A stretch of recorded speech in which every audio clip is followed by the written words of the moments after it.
दोस्तों, कभी कभी हम जो सुनते और समझते हैं वह पूरी तरह सत्य नहीं होता। आपने कई महापुरुषों की बातें सुनी होंगी, कई बुद्धिमान पुरुषों और गुरुदेव की बातें सुनी होंगी। उनका कहना यह होता है कि संसार जीवन मोह और माया से भरा हुआ है। हमारे रिश्ते, हमारा धन, हमारी इच्छाएं, यह सब बस माया जाल है और जीवन का असली लक्ष्य तो मोक्ष है, मुक्ति है। हमें आध्यात्मिक जीवन की ओर बढ़ना चाहिए। जो लोग इस संसार जीवन में फंसे हुए हैं, क्या उनका जीवन पूरी तरह से व्यर्थ है? किसी को अपने माता पिता के लिए धन कमाना है तो कोई अपने परिवार को सुखी देखना चाहता है। कोई अपने बच्चों की चिंता में दुखी है तो कोई अपने लिए कुछ करना चाहता है, नाम कमाना चाहता है। कोई अपने प्रेमी को पाना चाहता है। कोई बड़ा आदमी बनना चाहता है तो कोई राज करना चाहता है। कोई साधारण जीवन जीना चाहता है। इसी प्रकार हम सभी के तरह तरह के सपने हैं, तरह तरह के विचार हैं। हम सभी को अपने जीवन में कुछ ना कुछ तो चाहिए ही। नमस्कार दोस्तों, ठाकुर के वीडियोज यूट्यूब चैनल में आपका दिल से स्वागत है। एक नगर में एक धर्मराज नाम का आदमी रहता था। वह एक व्यापारी था। उसकी एक व्यापार की दुकान थी, लेकिन अपने व्यापार में नुकसान की वजह से वह पूरी तरह से बर्बाद हो गया। उसके पास अब कुछ नहीं बचा। अब उसके पास केवल 5 स्वर्ण मुद्राएं बची थी। तो उसने सोचा कि अगर मैं इस नगर में रहूंगा तो मेरा कुछ नहीं होने वाला, मुझे दूसरे नगर जाना होगा। यही सोचकर वह उन 5 स्वर्ण मुद्राओं को लेकर दूसरे नगर के लिए घर से एक ठेला लेकर रवाना हो गया। जब वह दूसरे नगर के लिए जा रहा था तो उसे रास्ते में एक महात्मा मिले। वह महात्मा बहुत ज्ञानी थे। उनके ज्ञान की चर्चा चारों तरफ फैली हुई थी। वह युवक महात्मा के पास गया और बोला, महात्मा जी, आप कहाँ जा रहे हैं? महात्मा ने उससे कहा कि मैं यहीं पास के नगर में जा रहा हूं। उस युवक ने सोचा कि चलो अच्छा हुआ, साथ में मेरा भी सफर कट जाएगा। महात्मा ने उस युवक से पूछा कि वत्स, तुम कहाँ जा रहे हो? तब उस युवक ने कहा कि महाराज, मैं पास के नगर में व्यापार करने के लिए जा रहा हूं। अब मेरे पास केवल 5 स्वर्ण मुद्राएं बची हैं, उन्हीं से मैं एक नया व्यापार शुरू करूंगा। इसके बाद उस युवक ने महात्मा को सारी बात बताई, कैसे उसका व्यापार पूरी तरह से घाटा हो गया। फिर धर्मराज महात्मा के साथ साथ चलने लगा। थोड़ी दूर चलने के बाद उसे खामोशी लगने लगी, क्योंकि महात्मा चुपचाप अपने मार्ग पर चले जा रहे थे। उस युवक ने कहा, महाराज, आप चुपचाप क्यों चल रहे हैं? इससे तो रास्ता बड़ा लंबा हो जाएगा। आप मुझे कोई ऐसी कहानी सुनाइए ना जिससे यह सफर आराम से कट जाए और मेरे मन को शांति मिल जाए। उसके बाद वह महात्मा बोले, वत्स, मैं कहानी तो सुना दूंगा, लेकिन मेरी कहानी सुनने के पैसे लगते हैं। मैं एक कहानी सुनाने के बदले में 1 स्वर्ण मुद्राएं लेता हूँ। महात्मा की बात सुनकर उस युवक ने सोचा कि मेरे पास तो केवल 5 स्वर्ण मुद्राएं ही हैं, जिसमें से 1 स्वर्ण मुद्रा देकर कहानी सुनना क्या बुद्धिमानी होगी। लेकिन यह बड़े ज्ञानी हैं, हो सकता है इनकी कहानी सुनकर मुझे धन कमाने का कोई उपाय मिल जाए। फिर कुछ सोच समझकर उसने 1 स्वर्ण मुद्रा महात्मा जी को दे दी और बोला, लीजिए महाराज, लेकिन आपसे एक प्रार्थना है कि आप जो भी कहानी सुनाए वह सच्ची हो। महात्मा बोले, ठीक है बेटा। महात्मा ने कहा, बेटा, जो भी, जैसा भी और जितने दिन के लिए भी तुम्हें काम मिले वह काम तुम तुरंत कर लेना। महात्मा की बात सुनकर धर्मराज बोला, मैं यह बात ध्यान में रखूंगा। अब कहानी सुनाइए। महात्मा बोले, कहानी तो खत्म हो गई। तब युवक ने कहा, यह कैसी कहानी थी महाराज? आपने जो बात कही है वह तो उपदेश था। तब महात्मा ने कहा, बेटा, यदि मेरे इस उपदेश को तुम याद रखोगे तो हमेशा फायदे में रहोगे। फिर महात्मा ने उस युवक से कहा कि चलो ठीक है, मैं तुम्हें दूसरी कहानी सुनाता हूं, निकालो 1 और स्वर्ण मुद्रा। कुछ सोच समझकर धर्मराज ने 1 और स्वर्ण मुद्रा महात्मा को दे दी और कहा, कहानी सुनाओ महाराज। तब महात्मा कहने लगे कि बेटा, कभी किसी दूसरे के हक पर छल कपट और ईर्ष्या से अधिकार मत करना। दूसरे की वस्तु को मिट्टी के बराबर समझना और अपनी नियत कभी उस पर खराब मत करना। यह सुनकर वह युवक बोला, फिर महाराज? तो महात्मा जी ने जवाब दिया, फिर क्या, बस हो गई कहानी खत्म। तब उस युवक ने कहा, महाराज, आपने तो इस बार भी बस उपदेश ही दिया। तब उस महात्मा ने उससे कहा, बेटा, मेरे उपदेश बड़े कीमती हैं। फिर कुछ सोच समझकर उस युवक ने उनसे कहा, महाराज, यह लो तीसरी स्वर्ण मुद्रा और मुझे अगला उपदेश सुनाओ।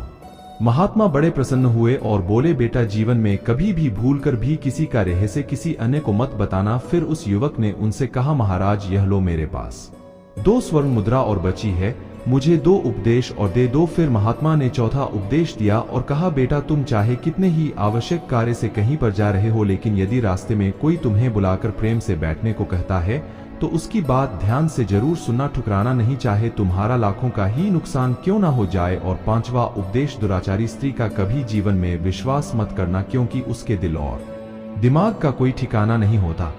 इतनी बातचीत के बाद वह दोनों काफी दूर निकल आए। तब महात्मा ने कहा, अच्छा बेटा, अब तुम्हारा और मेरा रास्ता अलग हो गया। अब मैं अपने रास्ते जाता हूँ और तुम अपने रास्ते जाओ, और मेरे बताए यह 5 उपदेश कभी भूलना मत। तब धर्मराज ने उनसे कहा, महाराज, मैं आपकी बातों को हमेशा याद रखूंगा। और इसके बाद वह महात्मा अपनी राह पर चले गए और धर्मराज अपनी राह पर। अब धर्मराज सोच रहा था कि महात्मा की कही गई बातें अवश्य ही उपयोगी सिद्ध होंगी, परंतु महाराज मुझे यह उपदेश बिना कोई पैसे लिए भी तो बता सकते थे। आखिर उन्होंने मुझसे पैसे क्यों लिए? उन्हें पैसों की क्या आवश्यकता है?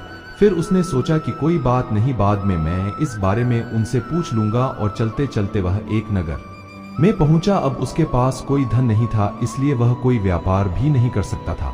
वह नौकरी की तलाश में लोगों से पूछने लगा और वहां पर उसे राजेश नाम का एक युवक मिला। उसने धर्मराज को बताया कि मैं राजा के यहाँ काम करता हूँ, मेरा काम की देखभाल करना है, लेकिन मेरी माँ बहुत बीमार है, इसलिए मुझे 15 दिन की छुट्टी चाहिए ताकि मैं अपनी माँ के पास जा सकूं। अगर तुम मेरी जगह पर 15 दिन तक काम करने के लिए तैयार हो तो चलो मेरे साथ। राजेश की बात सुनकर धर्मराज मान गया। राजा की एक बेटी थी जो कि बहुत सुंदर थी। राजा उसे अत्यधिक प्रेम करते थे।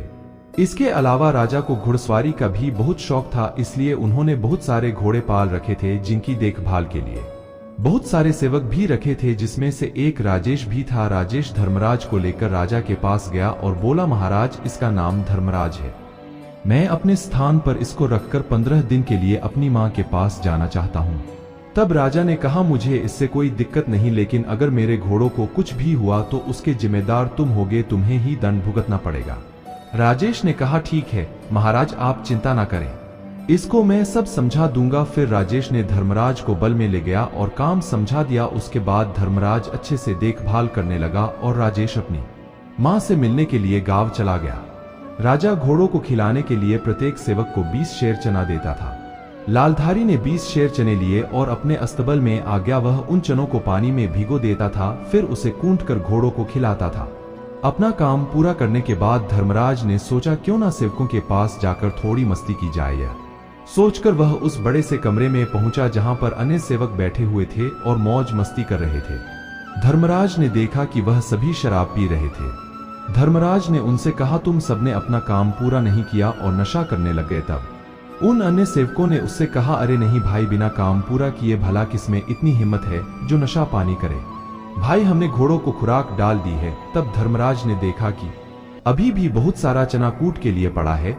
तब उन अन्य सेवकों ने कहा, भाई, यह चना घोड़ों को खिलाने के लिए नहीं है, हमें रोजाना 20 शेर चना मिलता है, जिसमें से हम 10 शेर चना घोड़ों को खिला देते हैं और बाकी का 10 शेर चना बाजार में बेचकर अपने नशे पानी का इंतजाम करते हैं। उनकी बातें सुनकर धर्मराज की आंखें आश्चर्य से फट गई। वह बोला, यह तो महाराज के साथ धोखा है, बेईमानी है। तब अन्य सेवकों ने कहा, अरे भाई, पेट भरने के लिए यह तो करना ही पड़ता है, और हाँ, हमारी एक बात का ध्यान रखना, उनको यह बात पता नहीं चलनी चाहिए, वरना तुम्हें अपनी जान से भी हाथ धोना पड़ेगा।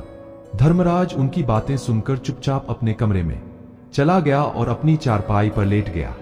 उसके मन में विभिन्न प्रकार के विचार आने लगे। वह सोचने लगा कि वह लोग ठीक कर रहे हैं, कल से मैं भी इसी तरह से बेईमानी से काम करूंगा और ढेर सारे रुपए बचा लूंगा, फिर अपना कोई व्यवसाय शुरू कर लूंगा। लेकिन तभी उन महात्मा के द्वारा कही गई दूसरी बात उसके कानों में गूंजने लगी, बेटा, किसी दूसरे के ऊपर छल कपट से अपना अधिकार मत करना, दूसरे की वस्तु को मिट्टी के बराबर ही समझना, उसके ऊपर अपनी नियत कभी खराब मत करना।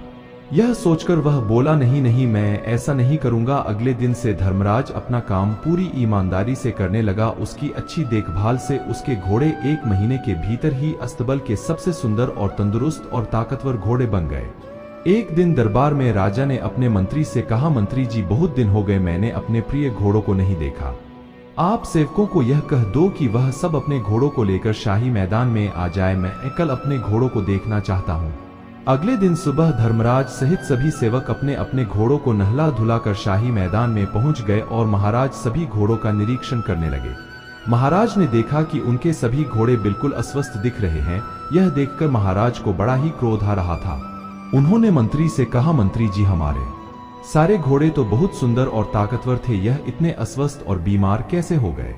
तभी मंत्री ने कहा, महाराज मुझे लगता है सभी सेवकों ने इनकी देखभाल अच्छे से नहीं की।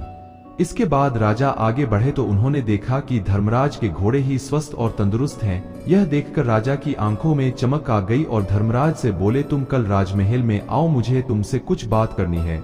राजा का आदेश पाकर अगले दिन धर्मराज राजमहल पहुंचा। राजा ने उससे पूछा, सेवकों के घोड़े इतने अस्वस्थ क्यों हैं, जबकि सबको एक सा भोजन दिया जाता है, सबकी एक सी देखभाल होती है?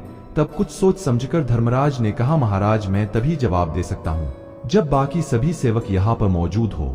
इसके बाद राजा ने कहा, ठीक है, सभी सेवकों को यहाँ पर बुलाया जाए। राजा की आज्ञा पाकर सभी सेवक वहाँ पर आ पहुँचे। तब राजा ने कहा, अब बताओ। धर्मराज ने कहा, बात यह है महाराज कि यह सभी सेवक बड़े बेईमान और धोखेबाज हैं। आपकी आज्ञा यह थी कि सभी घोड़ों को 20 शेर चना खिलाना है, लेकिन यह लोग केवल 10 शेर चना ही घोड़ों को खिलाते थे और बाकी का 10 शेर चना बाजार में बेच देते थे।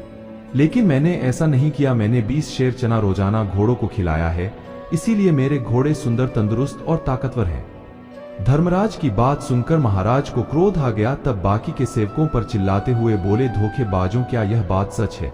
जवाब दो, वरना मैं तुम्हारी गर्दन अभी धड़ से अलग कर दूंगा। राजा का क्रोध देखकर सभी सेवक डर के मारे कांपने लगे और बोले, क्षमा करें महाराज, क्षमा करें, हमसे गल हो गई, हम विश्वास दिलाते हैं कि अब कभी ऐसी गलती दोबारा नहीं होगी। तब धर्मराज कहता है, महाराज मैं आपसे यही कहना चाहता हूं कि इस बार आप इन्हें क्षमा कर दीजिए। धर्मराज के कहने पर महाराज ने उनको माफ कर दिया और धर्मराज से कहा, मैं आज से तुम्हें अस्तबल का मुख्य निरीक्षक घोषित करता हूं। आज से तुम्हारा काम इन सभी की हरकतों पर निगरानी रखने का होगा, जिसकी पगार में तुम्हें 500 स्वर्ण मुद्रा मिलेंगी और साथ ही भोजन और रहने का स्थान भी मिलेगा। यदि इनमें से अब की बार कोई मुट्ठी भर चना भी गायब करे तो इसकी सूचना मुझे देना। राजा ने धर्मराज को एक अंगूठी दी और कहा, तुम इस अंगूठी को दिखाकर बिना किसी रोक टोक के मुझसे मिलने राजमहल में आ सकते हो। इसके बाद धर्मराज के सभी सेवक महल से बाहर आ गए। तब धर्मराज सेवकों से कहता है, भाई इस बार तो मैंने तुम्हें बचा लिया, लेकिन अगली बार तुमने कोई गड़बड़ी की तो तुम्हें कठोर दंड मिलेगा। तब यह सुनकर सभी सेवकों ने साथ कहा कि नहीं सरकार, अब कोई गड़बड़ी नहीं होगी। उस दिन के बाद से फिर किसी सेवक ने कोई भी बेईमानी नहीं की और पूरी ईमानदारी से अपने काम में लग गए। इसका परिणाम यह हुआ कि जल्द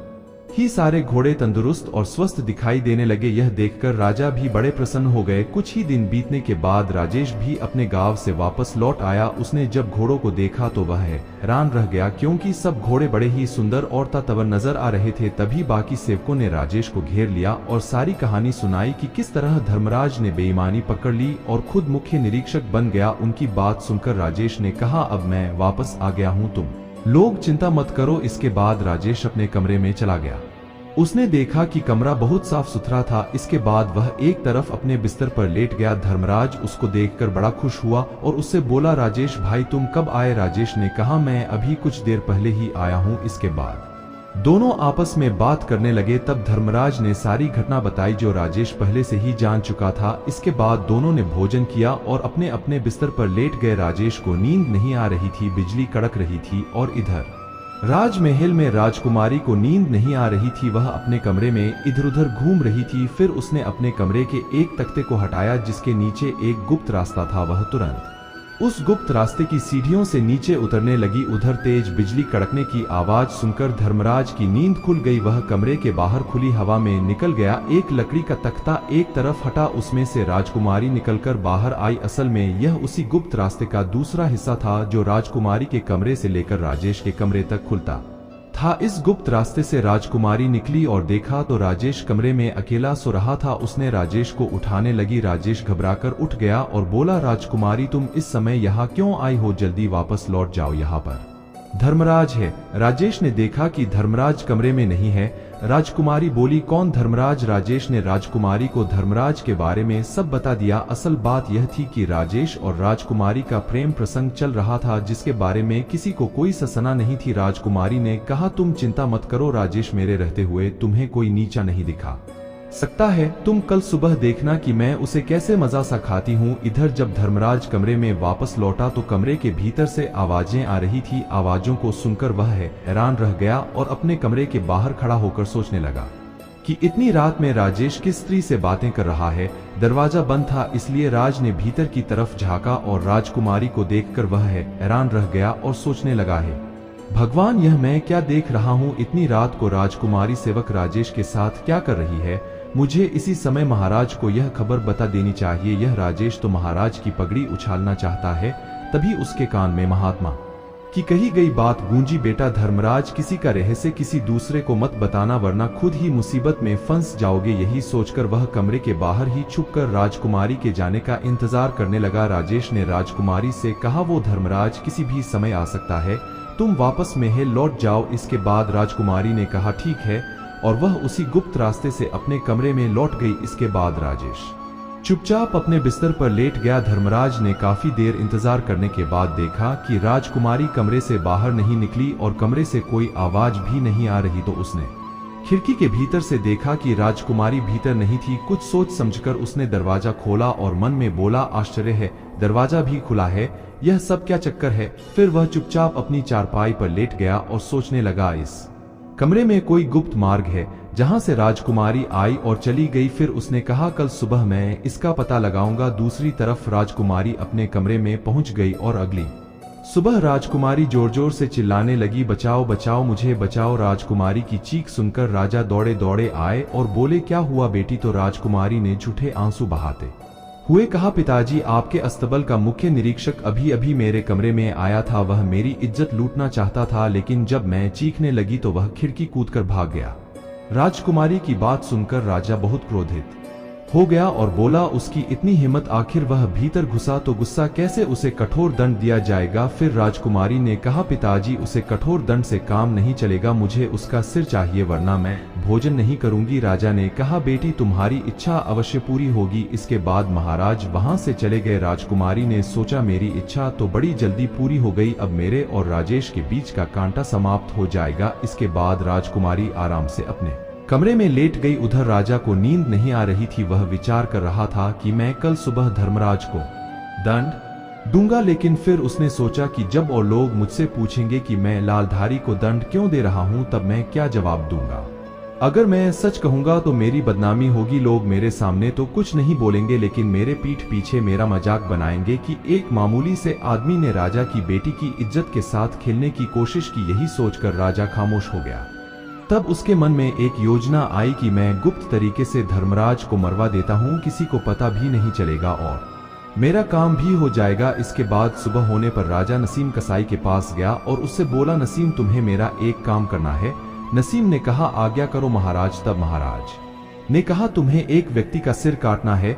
यह सुनकर नसीम बोला, नहीं महाराज, मैं ऐसा नहीं कर सकता, लेकिन राजा की आज्ञा पाकर उसे ऐसा करना पड़ा। तब राजा ने कहा कि मैं अभी तुम्हारे पास एक युवक को भेजूंगा, तुम किसी भी बहाने से उसे अपने कारखाने के अंदर ले जाकर उसका सिर काट देना। इसके बाद मैं तुम्हारे पास एक दूसरे युवक को भेजूंगा, उस युवक को तुम उसका कटा हुआ सिर देकर भेज देना। नसीम ने कहा, ठीक है महाराज। इसके बाद महाराज अपने महल वापस लौट आए और धर्मराज को बुलाया और कहा, धर्मराज, इसी वक्त नसीम कसाई के कारखाने जाओ, वहां पर तुम्हें वह जो भी चीज दे उसे लेकर मेरे पास आओ। राजा का आदेश पाते ही धर्मराज सोचने लगा, कसाई से क्या काम हो सकता है, लेकिन फिर उसने सोचा कि मुझे तो अपना काम करना है। जैसे ही वह कुछ दूर पहुंचा तो रास्ते ने एक पेड़ के नीचे कुछ साधु बैठे हुए दिखाई दिए। वे आपस में धर्म उपदेश के ऊपर चर्चा कर रहे थे। लालधारी वहां जाकर खड़ा हो गया। तभी एक साधु ने कहा, बच्चा वहां खड़े क्यों हो, हमारे पास बैठ जाओ और कुछ देर तक उपदेशों का आनंद लो। तब धर्मराज बोला, गुरुदेव, मैं किसी जरूरी काम से जा रहा हूं, इसलिए रुक नहीं सकता। लेकिन जैसे ही उसने आगे कदम बढ़ाया तो उसके कानों में महात्मा द्वारा गई बात गूंजने लगी कि बेटा, तुम किसी आवश्यक कार्य से ही क्यों ना जा रहे हो, लेकिन यदि मार्ग में तुम्हें कोई प्रेम से बोले तो बैठकर उसकी बात अवश्य सुनना, उसकी बात ठुकराना नहीं, चाहे तुम्हारा लाखों का ही नुकसान क्यों हो रहा हो। यह विचार आते ही धर्मराज साधुओं के बीच बैठ गया और उनके द्वारा दिए जाने वाले उपदेश सुनने लगा। उधर राजा सोचने लगा कि नसीम कसाई के पास धर्मराज का सिर लेने के लिए किसको भेजूं। तभी राजा की नजर राजेश पर पड़ी। उन्होंने राजेश को बुलाया और कहा, राजेश, तुम इसी वक्त नसीम कसाई के कारखाने में जाओ और जो भी चीज वह तुम्हें दे उसे लेकर मेरे पास आओ। इसके बाद राजेश राजा की आज्ञा पाकर तुरंत नसीम कसाई के पास पहुंच गया। उधर नसीम कसाई को लगा कि यही वह व्यक्ति है जिसका मुझे सिर काटना है। इसके बाद नसीम कसाई उसे चुपचाप अंदर ले गया और उससे कहा कि तुम्हारे पीछे जो बक्सा रखा है उसमें एक पोटली है, उसे निकाल दो। जैसे ही राजेश पीछे पलटा तो नसीम ने अपनी तेज धारदार तलवार से उसकी गर्दन काट दी और उस गर्दन को कपड़े में लपेट कर रख दिया और उसके धड़ को कहीं और छुपा दिया। इसके बाद उधर जब उपदेश खत्म हुआ तो धर्मराज कसाई के पास गया और बोला, महाराज ने कुछ सामान लाने के लिए बोला है, वह मुझे दे दो। नसीम ने सोचा कि यही वह दूसरा व्यक्ति है जिसको मुझे वह सिर देना है। नसीम कसाई ने धर्मराज को वह कटा सर दे दिया और कहा, इसको ले जाकर महाराज को दे देना। धर्मराज कटे हुए सिर को लेकर महाराज के पास पहुंचा। जैसे ही महाराज और राजकुमारी ने धर्मराज को देखा तो वह दंग रह गए। धर्मराज ने कहा, महाराज आपने मुझे नसीम कसाई के पास भेजा था, लेकिन मैं रास्ते में किसी वजह से मुझे देरी हो गई, इसीलिए मुझे आने में थोड़ा समय लग गया। धर्मराज की बात सुनकर राजा को समझते देर नहीं लगी कि धर्मराज की जगह राजेश कसाई के पास पहले पहुंच गया। इसके बाद राजा ने कहा कि तुम्हारे हाथ में क्या है? तो धर्मराज बोला, खोल कर दिखाता हूँ महाराज। जैसे ही धर्मराज ने थैला खोल कर दिखाया जिसमें राजेश का सर था, यह देखकर राजकुमारी जोर जोर से रोने लगी और कहने लगी, मेरे प्रिय तुम मुझे छोड़कर क्यों चले गए? मुझे क्या पता था कि मेरी चाल तुम्हारी ही जान ले लेगी। यह सुनकर राजा ने कहा, बेटी तुम यह क्या कह रही हो? तब राजकुमारी ने कहा, पिताजी मुझे माफ कर दीजिए, यह सब मेरे ही कर्मों का नतीजा है। धर्मराज को मरवाना चाहती थी। उसने फिर पूरी बात राजा को बताई तो राजा को बहुत दुख हुआ कि यह सब षड्यंत्र राजकुमारी का ही था धर्मराज को मरवाने का। उसके बाद राजा ने हमेशा के लिए धर्मराज को अपने यहाँ काम पर रख लिया। दोस्तों, इसलिए कभी भी किसी के लिए बुरा मत सोचो, क्योंकि आप किसी के लिए बुरा सोचोगे तो सबसे पहले आपके साथ ही बुरा होगा। हम दूसरों का बुरा चाहकर अपना भला कभी नहीं कर सकते। तो दोस्तों, कैसी लगी आपको यह कहानी? आप हमें कमेंट सेक्शन में जरूर बताना और अच्छी लगी हो तो इस चैनल को सब्सक्राइब जरूर कर लेना। तो चलिए मिलते हैं ऐसी ही कोई नई कहानी में, तब तक के लिए अपना ख्याल रखें। धन्यवाद।